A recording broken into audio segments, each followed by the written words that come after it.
IHA TV Binbas 8, inspiratif, edukatif, dan islami. Assalamualaikum warahmatullahi wabarakatuh. Innal hamdalillah nahmaduhu wa nasta'inuhu wa nastaghfiruh wa na'udzu billahi min shururi anfusina wa min sayyiati a'malina. Man yahdihillahu fala mudilla lahu wa man yudlil fala hadiya lahu. Ashhadu an la ilaha illallah wahdahu la syarika lahu wa ashhadu anna Muhammadan 'abduhu wa rasuluh. Ma'asyiral muslimin wal muslimah, para pemirsa IHA TV yang semoga kita semuanya senantiasa diberkahi dan dirahmati oleh Allah Subhanahu wa taala. Telah kita ketahui bahwasanya bulan Ramadan dia adalah bulan yang mulia. Bulan Ramadan adalah bulan yang istimewa.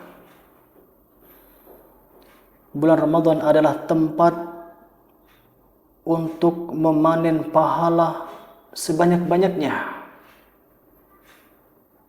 Kalaupun pencari dunia mereka menanti-nanti adanya momen-momen untuk panen keuntungan sebanyak-banyaknya, maka tentunya pencari akhirat inilah waktunya untuk memanen pahala dengan sebanyak-banyaknya, yaitu pada bulan Ramadan. Maka jangan sampai kita tidak melakukan apa-apa dalam bulan Ramadan. Jangan sampai datangnya bulan Ramadan itu hanya sebagai sesuatu yang hanya lewat saja bagi kita, sedangkan amalan kita tidak bertambah, sedangkan ketakwaan kita tidak bertambah dan tidak meningkat. Maka sungguh orang seperti itu merupakan orang yang merugi. Ma'asyiral muslimin wal muslimah rahimani wa rahimakumullah. Dengan nikmat yang Allah Subhanahu wa taala berikan kepada seseorang ketika dia bisa berjumpa dengan bulan Ramadan, dan tentunya ini merupakan nikmat yang besar, merupakan kesempatan yang sangat luar biasa. Maka gunakan kesempatan tersebut untuk beramal, gunakan kesempatan tersebut untuk meningkatkan ketakwaan kita kepada Allah Subhanahu wa taala. Maka pada kesempatan yang mulia ini kita akan menyebutkan beberapa amalan yang hendaknya dilakukan oleh seorang muslim pada bulan Ramadan. Yang pertama yaitu tilawah Al-Quran, membaca Al-Quran. Bulan Ramadan, bulan Al-Quran, syahrul Ramadan, syahrul Quran, di mana pada bulan tersebut orang-orang lebih banyak waktunya untuk membaca Al-Quran. Bulan Ramadan, bulan diturunkannya Al-Quran. Syahrul Ramadan alladzi unzila fihi Al-Quran. Pada bulan Ramadan diturunkannya Al-Quran.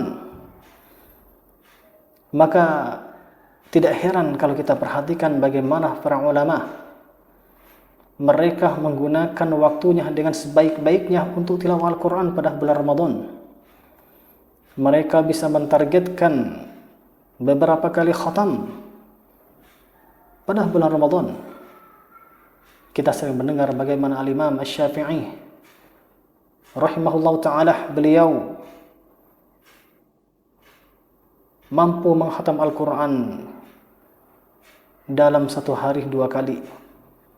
Berarti dalam satu bulan beliau mampu menghatam Al-Quran sebanyak 60 kali. Inilah salah satu potret ulama kita, bagaimana mereka menggunakan waktunya dengan sebaik-baiknya untuk Al-Quran. Dan tentunya intensitas seseorang membaca Al-Quran di luar Ramadan dengan membaca Al-Quran di bulan Ramadan tentunya lebih banyak membaca Al-Quran di bulan Ramadan. Itulah hendaknya dilakukan oleh seorang muslim. Kita tahu bahwasanya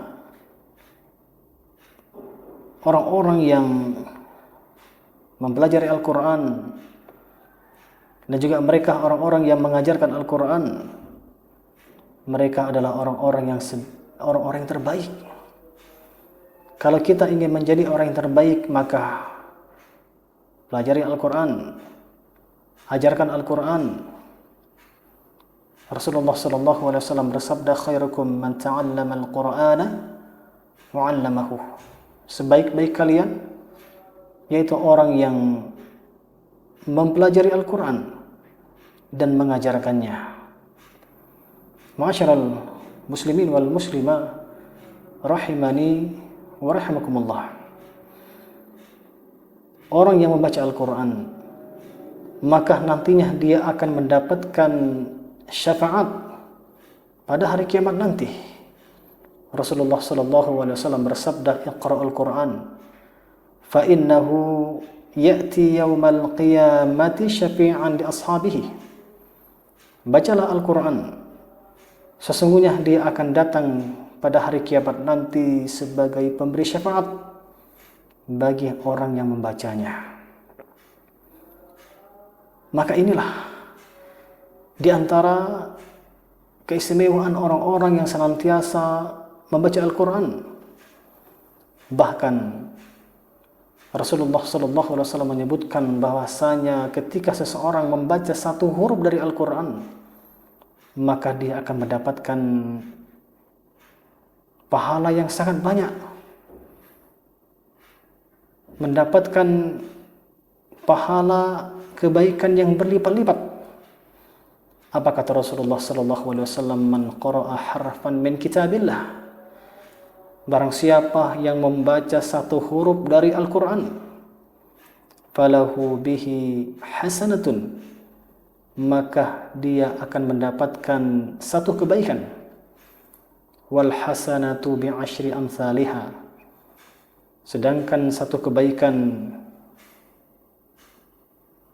akan dibalas dengan 10 kebaikan, akan dilipat gandakan menjadi 10 kebaikan.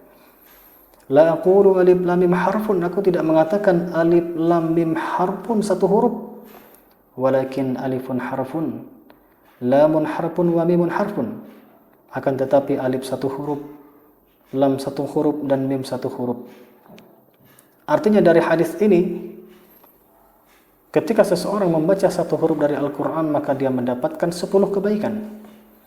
Kalau dia membaca alif lam mim berarti 3 huruf, maka dia mendapatkan 30 kebaikan. Maka bagaimana kalau seseorang membaca Al-Fatihah?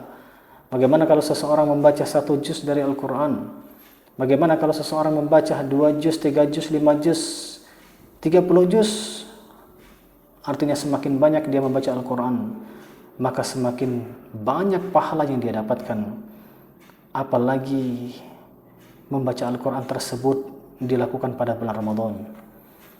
Ma'asyiral muslimin wal muslimah rahimani wa rahimakumullah. Maka hendaknya kita gunakan dengan sebaik-baiknya pada bulan Ramadan untuk membaca Al-Quran. Kemudian ma'asyiral muslimin wal muslimah rahimani wa rahimakumullah, amalan yang kedua yang hendaknya dilakukan oleh seorang muslim pada bulan Ramadan yaitu berpuasa. Dan tentunya kita diperintahkan oleh Allah Subhanahu wa taala untuk berpuasa pada bulan Ramadan. Ya ayyuhalladzina amanu kutiba alaikumusiyam. Wahai orang-orang yang beriman, diwajibkan atas kalian untuk berpuasa. Kama kutiba 'alal ladzina min qablikum la'allakum tattaqun. Sebagaimana diwajibkan oleh orang-orang sebelum kalian, la'allakum tattaqun, agar kalian bertakwa. Dan itulah tujuan daripada ibadah puasa. Bagaimana membentuk pribadi menjadi orang yang bertakwa kepada Allah Subhanahu wa taala. Bagaimana seseorang ketika dia pada bulan Ramadan dia melaksanakan ibadah puasa kepada Allah Subhanahu wa taala dengan sebenar-benarnya. Bukan hanya dia menahan lapar dan haus saja, tetapi lebih daripada itu, dia menahan matanya dari memandang hal-hal yang haram. Dia menahan lisannya dari ucapan-ucapan yang buruk, ucapan-ucapan yang kotor. Dia menahan pendengarannya dari mendengar hal-hal yang haram, atau menahan semua anggota tubuhnya dari melakukan perkara-perkara yang dimurkai oleh Allah Subhanahu wa taala, sehingga puasanya benar-benar berkualitas. Puasanya benar-benar mendapatkan hasil yang terbaik di sisi Allah Subhanahu wa taala. Kemudian orang yang berpuasa juga, maka dia akan mendapatkan kebahagiaan, bahkan dikatakan mendapatkan dua kebahagiaan. Kata Rasulullah sallallahu alaihi wasallam, "Lis-shaimi farhatani." Bagi orang yang berpuasa mendapatkan dua kebahagiaan. Farhatun 'inda fitrihi wa farhatun 'inda liqa'i rabbih. Yang pertama, kebahagiaan ketika dia berbuka, dan yang kedua, kebahagiaan ketika dia berjumpa dengan Allah Subhanahu wa taala. Ma'asyiral muslimin wal muslimah rahimani wa rahimakumullah. Demikian juga orang-orang yang berpuasa, maka salah satu keistimewaannya adalah Allah Subhanahu wa taala akan mengampuni dosa-dosanya yang telah lalu. Rasulullah sallallahu alaihi wasallam bersabda, "Man shoma ramadhana imanan wa ihtisaban, ghufira lahu ma taqaddama min dzambihi." Barang siapa yang berpuasa pada bulan Ramadan dengan iman dan ihtisab, mengharapkan pahala dari Allah Subhanahu wa taala, ghufira lahu ma taqaddama min dzambihi, maka dia akan diampuni dosa-dosanya yang telah lalu. Dan juga banyak keistimewaan puasa-puasa yang lainnya. Maka hendaknya kita untuk melaksanakan ibadah puasa ini dengan sebaik-baiknya, sehingga kita benar-benar menjadi orang-orang yang bertakwa di sisi Allah Subhanahu wa taala, sebagaimana yang Allah katakan tadi, la'allakum tattaqun, agar kalian menjadi orang-orang yang bertakwa. Mudah-mudahan Allah Subhanahu wa taala memberikan taufik dan rahmatnya kepada kita, dan insyaallah amalan-amalan berikutnya akan kita lanjut pada episode yang selanjutnya. Billahi taufiq wal hidayah. Assalamualaikum warahmatullahi wabarakatuh. IHA TV Pinbas 8, inspiratif, edukatif, dan islami.